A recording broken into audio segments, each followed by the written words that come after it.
কেন্দ্রীয় সরকারি কর্মীদের জন্য দারুণ খবর, বাড়তে চলেছে ডিয়ারনেস অ্যালাওয়েন্স বা ডিএ।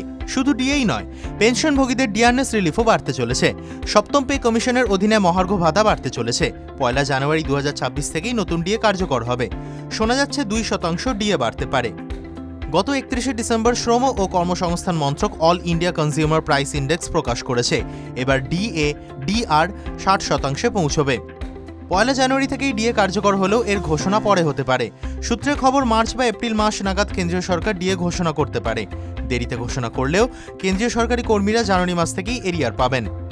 এবারে ডিএ বৃদ্ধি আরও গুরুত্বপূর্ণ, কারণ এই বছর থেকেই অষ্টম পে কমিশন চালু হওয়ার কথা। নতুন পে কমিশন চালু হলে আগের ডিএ বেসিক পের অন্তর্গত করে দেওয়া হতো এবং নতুন কাঠামোয় আবার 0 থেকে ডিএ শুরু হতো। 2% ডিএ বৃদ্ধি হলে কর্মীদের মাসিক বেতন অনেকটাই বাড়বে। অবসরপ্রাপ্তদের পেনশনও বাড়বে। ন্যূনতম বেতন 40,000 টাকায় পৌঁছতে পারে। যদি ফিটমেন্ট ফ্যাক্টর 2.15 থাকে, তাহলে লেভেল 1 স্তরের কর্মীদের বেতন আগে যেখানে 18,000 টাকা ছিল, তা বেড়ে 38,700 টাকা হতে পারে, অর্থাৎ 20,700 টাকা বাড়বে। লেভেল 5 স্তরের কর্মীদের আগে ন্যূনতম বেতন ছিল 29,200 টাকা, তা বেড়ে 62,780 টাকা হতে পারে, 33,580 টাকা বেতন বাড়বে।